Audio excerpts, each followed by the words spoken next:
అందరికీ నమస్కారం.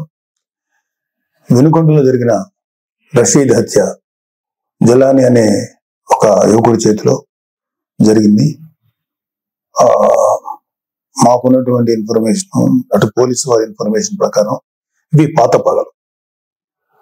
వాళ్ళకి మధ్యలో జైలుకి పంపాడని ఒక అతను, అందుకని పగబట్టాడని ఇతను, అతన్ని నడురోడ్డు మీద నరికి చంపారు. ఇది నిజంగా చాలా తప్పు, అది ఎవరు చేసినా సరే. కానీ మీరు దీనికి రాజకీయ రంగు పొలవటానికి ట్రై చేయకండి.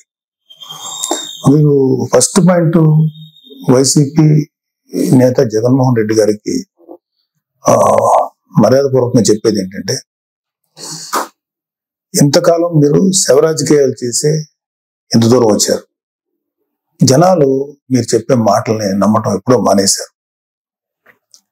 ఖచ్చితంగా ఈ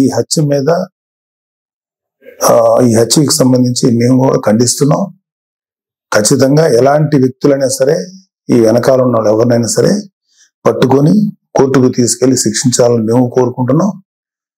అయితే ఇంకొక విషయం ఏంటంటే, గంజాయి ఇన్ఫ్లుయెన్స్ తో కూడా ఉండుంటది ఎవడైతే చంపాడు అని కూడా బయట ఉంది. సో ఇలాంటివన్నీ రకరకాల వెర్షన్స్ వస్తున్నాయి. సో మీరు అర్జెంటుగా వినుకొండ వచ్చి ఆ చనిపోయిన కుర్రవాడికి ఒక పార్టీ నాయకుడుగా మీ సానుభూతి తెలపడం అనేది మాకు ఎటువంటి అబ్జెక్షన్ లేదు, మంచిది కూడా తెలుపుతాం. కాకపోతే మీరు దాన్ని రాజకీయ రంగు పోలిని ఇంకా గట్టిగా నెల 10 రోజులు కూడా కాకుండానే, ప్రభుత్వం ఏర్పాటు అవ్వకుండానే మీరు రకరకాల విమర్శలు చేసి అక్కడికి వెళ్ళి జగన్ అన్న పథకాలు, జగన్ మామ, ఇంకా ఎంతకాలం మీరు ఇలాంటి మాటలు మాట్లాడతారు? అధికారం ఉన్నప్పుడు నటించారు, అధికారం పోయినప్పుడు నటిస్తున్నారు. నటనల మీద పరిపాలన సాగదు. ఈ విషయం ఇప్పటికే మీకు అర్థమై ఉండాలి, మీ వైసీపీ నాయకులు కూడా అర్థమై ఉండాలి. ఎంతకాలం ఇంకా నటిస్తారు మీరు? ఓపెన్ గా ఉండండి. 2019లో మీకు అద్భుతమైనటువంటి తీర్పు ఇచ్చారు ప్రజలు మీకోసం. దాన్ని మీరు అత్యంత దారుణంగా, దుర్మార్గంగా ఉపయోగించుకొని ప్రజల నెత్తి మీద కాలు పెట్టి తొక్కారు. ప్రజల్ని హింసించి వదిలేరు మీరు. మీ పరిపాలనలో సామాన్యులు సైతం భయపడ్డారు. ప్రజల కోసం నిలబడిన కొంతమంది నాయకులు, కొంతమంది కార్యకర్తలు తప్ప ప్రతి ఒక్కరు భయపడ్డారు. ప్రతి వాళ్ళు భయపడ్డారు. మీరు ఇప్పుడు వచ్చేసేసి ఏదో అన్యాయం జరిగిపోయింది, డెఫినెట్ గా ఇది తప్పే, దీన్ని నేను ఖండిస్తున్నాం. కానీ దీనికి రాజకీయ రంగు భూమి, ఈ శవ రాజకీయాలు చేయకండి. కూటమి ప్రభుత్వం పరిపాలనా పరంగా ఏదన్నా ఉంటే విమర్శించండి. ఇంకా నెల కూడా కాకపోయినా సరే అది చేయలేదు, ఇది చేయలేదు అన్నారు. ఓకే, అది ఎలా చేయాలో మాకు తెలుసు. కూటమి ప్రభుత్వానికి చేసి చూపిస్తాం. మీకన్నా అద్భుతమైన పరిపాలన ప్రజలకు వస్తుంది. మీరు అద్భుతమైన పరిపాలన మీరు చెప్పుకున్నారు. అంతకన్నా దుర్మార్గ పరిపాలన భారతదేశ రాజకీయ చరిత్రలో ఏ రాష్ట్రం జరగల, ఓన్లీ ఆంధ్రప్రదేశ్లో జరిగింది. అలాంటి దుర్మార్గమైన పరిపాలన మీరు అందించారు. అంటే కొన్ని కోట్ల రూపాయలు, వేల కోట్లు, లక్షల కోట్ల రూపాయలు ప్రభుత్వానికి, ఖజానాకి గండి కొట్టి, నెక్స్ట్ అసలు అంటే ప్రభుత్వాన్ని సర్వనాశనం చేసి, ఒక గవర్నెన్స్ ఏ విధంగా కొనసాగనివ్వకుండా నాశనం చేసి, మీ పరిపాలనలో లక్షల కోట్ల అవినీతి జరిగితే దాని గురించి మీరు ఎప్పుడు మాట్లాడలేదు. అంటే మీరు పెట్టిన బొక్క, అంటే మన రాష్ట్ర ఖజానాకి కనీసం 2-3 మినిమం 4-5 ఏళ్ళు పడుతుంది మినిమం ముందు ఆ బొక్క పుడ్చడానికి. అంత పెద్ద బొక్క పెట్టి వెళ్ళిపోయారు మీరు ఆంధ్రప్రదేశ్ రాష్ట్రానికి. అర్జెంటుగా అది చేయలేదు, ఇది చేయలేదు. నెల రోజులు కూడా కాలేదు స్వామి. 2019లో పరిపాలన మొదలుపెట్టినప్పుడు 6 నెలలు మాట్లాడలేదు ప్రతిపక్షంలో ఉన్నాం మేము. మీకు అర్జెంటుగా వచ్చేసి అది చేయలేదు, ఇది చేయలేదు. చేస్తారు, ప్రతిదీ చేస్తుంది కూటమి ప్రభుత్వం, ప్రతిదీ చేస్తుంది. చంద్రబాబు నాయుడు గారు కానీ, పవన్ కళ్యాణ్ గారు కానీ నిబద్ధత ఉన్న మనుషులు. ఎలా చేయాలో అలా చేస్తారు. ప్రజలకు ఎంత మంచి చేయాలో చేసి తీరుతారు. మీలాగా పర్ఫార్మెన్స్ లో దొంగ మాటలు చెప్పి తప్పించుకునే వ్యక్తులు కాదు, గుర్తుపెట్టుకోండి. సరే, ఈ సందర్భంగా మీకు కొన్ని సింపుల్ క్వశ్చన్స్ అడుగుతాను. దానికి మీరు ఆన్సర్ చెప్పగలిగితే వెరీ హ్యాపీ. మీరు ఇవాళ వినుకొండకు వచ్చి ఆ కుర్రాడు గురించి చెప్పారు, ఐఎమ్ ఓకే ఫర్ దట్. కానీ దానికి ముందు మీ అధికారం ఉన్నప్పుడు, మీరు సీఎంగా ఉన్నప్పుడు ఒక దళిత్ డ్రైవర్ని చంపేసిన మీ ఎమ్మెల్సీని అతని తప్పుని ఖండించకపోగా మీతో పాటు సగర్వంగా తిప్పుకున్నారే, అది తప్పని మీకు అనిపించలేదు? అప్పుడు అది దుర్మార్గంగానే, అది క్రూరంగానే అనిపించలేదా మీకు? డాక్టర్ సుధాకర్ అనే ఒక ఆయన్ని ఉద్యోగం ఊడబెరికి పిచ్చోడు చేసి రోడ్ల మీద చొక్కా కూడా లేకుండా పోలీసులతో తన్నించి, మీ యొక్క అనుంగు పోలీసులు తన్నించి ఆఖరికి అతను చచ్చిపోయేలా చేశారే, అప్పుడు మీకు ఎటువంటి కామెంట్ చేయాలనిపించలేదా? వాళ్ళ అక్కని కొంతమంది వైసీపీ కార్యకర్తలు, గూండాలు సెక్సువల్ గా హెరాస్ చేస్తుంటే అడ్డుకున్న అమర్నాథ్ అనే బీసీ కుర్రోడిని, మైనారిటీ తీరిన కుర్రోడిని పెట్రోల్ పోసి కాల్చి చంపేశారు కదా, అప్పుడు కూడా మీకు ఏమి రియాక్ట్ అవ్వలేదా మీరు? అప్పుడు కూడా కనీసం ఒక మాట మాట్లాడలేకపోయారా మీరు? 32,000 మంది ఆడపిల్లలు అదృశ్యం అయిపోయారని చెప్పి పవన్ కళ్యాణ్ గారు చెప్పి కనీసం ఒక పోలీస్ రివ్యూ పెట్టండి అంటే, కనీసం పోలీస్ రివ్యూ కూడా పెట్టకుండా 32,000 మంది ఆడపిల్లలు అదృశ్యం అయిపోతే అప్పుడు మీకు మాట్లాడటానికి నోరు రాలేదా? ఇప్పుడు మీ కార్యకర్తలకు లేకపోతే మీ వాళ్ళకి అన్యాయం జరిగిపోతుందని ఇంత మాట్లాడుతున్నారే, మీరు అప్పుడు కూడా మాట్లాడుంటే ఇప్పుడు మీరు మాట్లాడిన మాటకు విలువ ఉండేది. మళ్ళీ చెప్తున్నాను, అక్కడ వినుకొండలో జరిగింది నాకున్న సోర్సెస్ ప్రకారం అది పర్సనల్ గ్రెడ్జి, ఇద్దరు వ్యక్తుల మధ్యలో జరిగిన గడ్జి తప్ప రెండు పార్టీలకు సంబంధించినవి కాదు. అది మీరు ఖచ్చితంగా మీకు త్వరలోనే పోలీసు నిజాలు నీకు తేలుస్తారు, మీకు ఆన్సర్ చెప్తారు. అలాగే మీ వైసీపీ నాయకులు సామాన్య ప్రజలు అంటే నెలకు ఒక 10,000 20,000 సంపాదించే వాళ్ళు ఏదో వాళ్ళ పూర్వీకుల ఆస్తులు 100 గజాలు 200 గజాలు 300 గజాలు 400 గజాలు ఉంటే వాటిని అడ్డగోలుగా కబ్జా చేసి భయపెట్టి స్వాధీనం చేసుకున్నారే, అది మీ దృష్టికి రాలేదా? ఇన్ని కేసులు చూసాం మేము ప్రజల్లో దొరుకుతుంటే, ఏ రోజు మీ నోట్ల నుంచి ఒక్క మాట కూడా రాలేదా? అది రైట్ అంటారా? ఏపీ ల్యాండ్ టైటిలింగ్ యాక్ట్ అని పెట్టి ప్రజల ఆస్తులను కాజేయడానికి మీరు ఎంత కుట్ర పన్నారు, దాన్ని మేము సమర్థవంతంగా ఎదుర్కొని ప్రజలకు తెలియబెట్టాక ప్రజలు వాళ్ళు సేవ అయ్యారు మీ దుర్మార్గమైన పరిపాలన నుంచి. అది మీకేమి తెలీదా? నిజంగా ప్రజలు ఇవాళ రెండోసారి మిమ్మల్ని రాకుండా ప్రజలు తమను తాము కాపాడుకున్నారు కూటమిని ఎన్నుకోవడం ద్వారా. అరే నా కళ్ళ ముందు నేను చూశాను, జంగారెడ్డిగూడెంలో కొన్ని ఒక 20-25 మంది సామాన్యమైనటువంటి పనులు చేసుకునేవాళ్ళు కల్తీ సారా తాగి చచ్చిపోతే మీరు శాసనసభ సాక్షిగా ముఖ్యమంత్రి అయ్యండి ఇది సహజ మరణాలు న్యాచురల్ గా చచ్చిపోయారంటారా? కల్తీ సారా తాగి చచ్చిపోతే కనీసం విచారించి ఆ కుటుంబాలకు ఏదైనా ఎక్స్గ్రేషియం ఏదైనా ఇచ్చి కదా మీరు మాట్లాడాలి. ఇది సహజ మరణాలు, ఒక కాన్స్టిట్యూషన్ ఎంతమంది చచ్చిపోతారంటారా? అది మీకేమి అసలు మీకు చెమకుట్టినట్టు కూడా అనిపించలేదు? అప్పుడు కౌలు రైతులు కొన్ని వేల మంది ఆత్మహత్యలు చేసి చచ్చిపోయారు. వాళ్ళకి కనీసం సింపతి చూపించకపోగా ఏమాత్రం కొద్దిపాటి సాయం కూడా చేయలేదు మీ ప్రభుత్వం, వైసీపీ ప్రభుత్వం. వాళ్ళ కుటుంబాలు రోడ్డు పడిపోతుంటే వాళ్ళ కనీసం సానుభూతి కూడా లేదు మీ దగ్గర నుంచి. అదే తప్పు కదా మీకు? వాళ్ళ పిల్లలు రోడ్లు పడిపోయి నాశనం అయిపోతుంటే అదే రైతులు భరోసా, రైతులకు మీరు ఇచ్చేటువంటి ఇదే.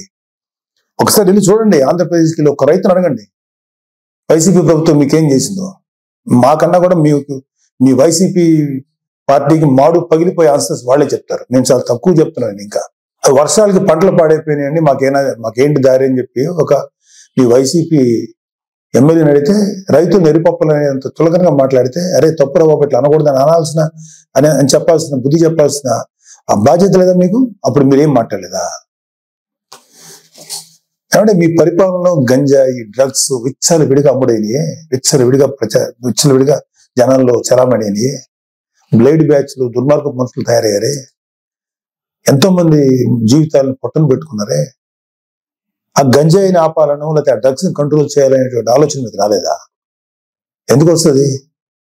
మీ ఎమ్మెల్యేలు మీ కార్యకర్తలు ఎవరైతే ఉన్నారో ఇలాంటి పనులు చేసి వాళ్ళు అడ్వాంటేజ్ పొందుతున్నారు కాబట్టి మీరు కూడా ఏం మాట్లాడలేదు. ప్రజల పక్షాన్ని నిలబడి పోరాడుతున్న పవన్ కళ్యాణ్ గారు, చంద్రబాబు నాయుడు గారు ఇలాంటి నాయకుల్ని మీరు వాళ్ళ విధి విధానాలను విమర్శించకుండా వాళ్ళ వ్యక్తిగతమైన జీవితాల్లోకి ఎంటర్ అయిపోయి వాళ్ళ కుటుంబాన్ని రోడ్డుకి ఇచ్చాలని ట్రై చేసి వాళ్ళ ఫ్యామిలీస్ మీద మాట్లాడినప్పుడు మీకు కనీసం చేకుంటున్నట్టు అనిపించలేదా? ఇదే మీరు చేసిన నిర్వాహకం. ఇప్పుడు వచ్చేసి మహానుభావులాగా ఒక మెస్సాయిలాగా వచ్చి మాట్లాడుతున్నారా మీరు కానీ మీ నాయకులు ఎవరైనా సరే? ఎప్పుడు తెలుసుకుంటారు మీరు? ఇప్పటికైనా తెలుసుకోండి. ఇప్పటికైనా తెలుసుకొని చేసిన తప్పుల్ని మీరు సరిదిద్దుకోండి. అట్లా ఇప్పుడు అర్జెంటుగా ఇప్పుడు సెంట్రల్ గవర్నమెంట్ ఢిల్లీకి వెళ్ళిపోయి ధర్నా చేసేసి రాష్ట్రపతి పాలన పెట్టమంటారా? ఏమన్నా కొంచెం మీకు ఆలోచన ఉందా? మీకు సలహాలు ఇచ్చే వాళ్ళు ఎవరో ఇంకా తెలియట్లేదు మాకు. సజ్జలు లాంటి వాళ్ళు ఎప్పుడు వెళ్ళిపోయారో ఉన్నారో తెలియదు, లేదా అలాంటి సలహాలు వింటున్నారేమో. అర్జెంట్గా రాష్ట్రపతి పాలన పెట్టాలా? నిజంగా రాష్ట్రపతి పాలన పెట్టాల్సి వచ్చిన పరిస్థితిలో ఉంటే మీ పరిపాలనలో ప్రజావేదిక కూల్చినప్పుడే పెట్టాలి రాష్ట్రపతి పాలన. అది మీ దుర్మార్గమైన పరిపాలనని పెట్టాలి. అప్పుడు పెట్టలేదే సార్. మీరు రేపు జరగబోయే సభలకి అటెండ్ కాకుండా ఉండటానికి ఓ కొత్త నాటకాన్ని, కొత్త స్టేజ్ని క్రియేట్ చేసుకుంటున్నారు. ఢిల్లీ వెళ్ళాలని ఓ పని చేయండి, మీరు వెళ్తే వెళ్ళండి ఢిల్లీ, మాకే అబ్జెక్షన్ లేదు. కానీ రేపు శాసనసభలో మీటింగ్ జరగబోతున్నాయి కదా, దానికి మీరు రండి. మిమ్మల్ని వ్యక్తిగతంగా అనొద్దని చెప్పి నా పర్సనల్గా నేను బీజేపీ, టీడీపీ, జనసేన ఎమ్మెల్యేని రిక్వెస్ట్ చేసుకుంటాను. మిమ్మల్ని వ్యక్తిగతంగా ఏమి అనొద్దని చెప్తాను. మీరు ధైర్యం వచ్చి మాట్లాడండి. శాసనసభని ఫేస్ చేయడానికి ఎందుకండి అంత భయం మీకు? రండి, ధైర్యంగా రండి. మీకు ప్రతిపక్ష హోదా ఇవ్వకపోయినా ఓ ప్రస్తుతానికి ఉన్న 11 మంది ప్రతిపక్షాలను ఫీల్ అవుతాం మేమందరం. క్వశ్చన్ చేయండి. కూటమి ప్రభుత్వాన్ని శాసనసభలోనే అడగండి. రోడ్ల మీదకి వచ్చి మాట్లాడితే ఎట్లాగా? ఇలాంటి పెర్ఫార్మెన్స్లు ఎందుకు? అధికారం ఉన్నప్పుడు పెర్ఫార్మెన్సే, అధికారం లేనప్పుడు పెర్ఫార్మెన్సేనా? ఇలాంటి కథలు చేయకండి ప్లీజ్. ఇప్పటికైనా తెలుసుకోండి. మీ మీద మాకు వ్యక్తిగతంగా ఎటువంటి కోపం లేదు, ఎటువంటి ద్వేషం లేదు. ప్రజలకి నష్టం జరుగుతుంది, ప్రజలు మీ వల్ల దారుణంగా నష్టపోతున్నారు. కొన్ని వందల మంది, వేల మంది ప్రజలు ఆత్మహత్యలు చేసి చచ్చిపోయారు మీ యొక్క అకౌంట్ లో. అప్పుడు అది తప్పు అని చెప్పి మేము గట్టిగా ఫైట్ చేసాం. ఇప్పుడు జరిగే ప్రతిదాన్ని మీరు రాజకీయ కోణం నుంచి చూస్తారా? ప్రతి చావుని, ప్రతి చిన్న సైజు గొడవలు ఏదైనా సరే మీకు దుర్మార్గమైన ఇదిగా కనపడతాయా? మీకు రాజకీయ కోణంలో కనపడతాయా? ఇంకొక డైమెన్షన్ చూడటం చేత కదా మీకు? చేయండి. నేను ఇప్పటికైనా సరే మీరు గట్టిగా ఫైట్ చేయండి. కూటమిలో కనుక ఏదన్నా తప్పులు జరిగితే తప్పులు నిలదీయండి. అంతేగాని దొంగ మాటలు, దొంగ కబుర్లు, పిచ్చి కబుర్లు చెప్పకండి. మీకు ఒక పేపర్ ఉంది, మీకు భజన చేసేటువంటి కొన్ని మీడియా సంస్థలు ఉన్నాయి, పర్లేదు, వాటిని మీరు ఉంచుకోండి.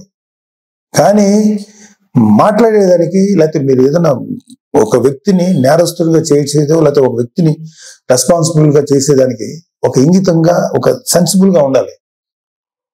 నేను అసలు మాట్లాడకూడదు, నాకెందుకు, నేను పార్టీ పనిలో చేసుకునేవాడిని, నాకు ఈ పొలిటికల్ గా నేను మాట్లాడకూడదని నేను ఇంతకాలం మాట్లాడాలి. ఎన్నిసార్లు గత 40 రోజుల నుంచి ఊదరగొడుతున్నారు. అధికారం శాసనసభలో ప్రమాణ స్వీకారం చేసిన మొదటి రోజు నుంచి ఏం చేయట్లేదు.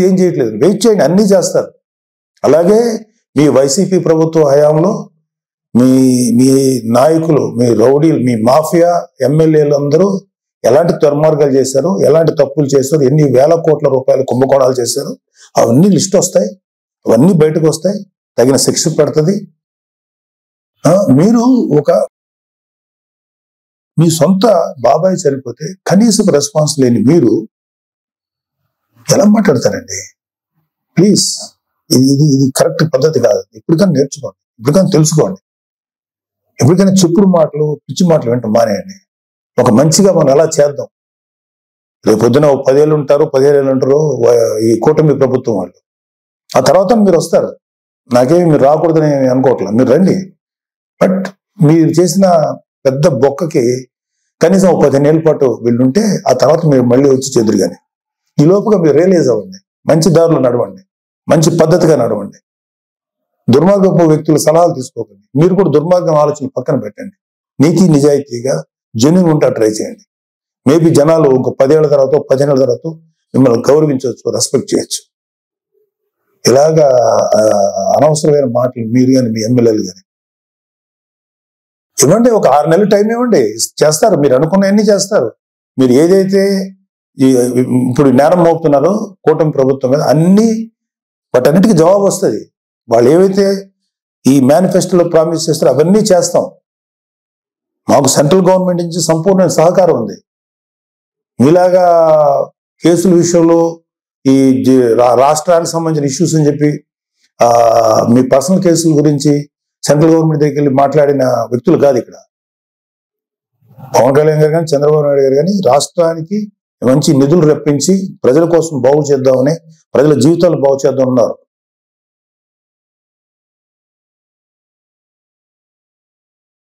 తెలుసుకోండి ఇప్పటికైనా. 10 ఏళ్ళ తర్వాత 15 ఏళ్ళ తర్వాత మళ్ళీ అవ్వచ్చు. మీరు ఇంకా చాలా వయసు ఉంది.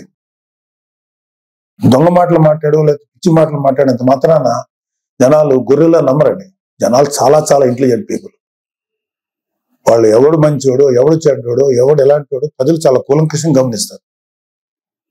త్వరలోనే మేము కూటమి ప్రభుత్వం మీకు సరైన ఆన్సర్ చెప్తుంది. ఇవన్నీ అయిన తర్వాత వెళ్ళండి.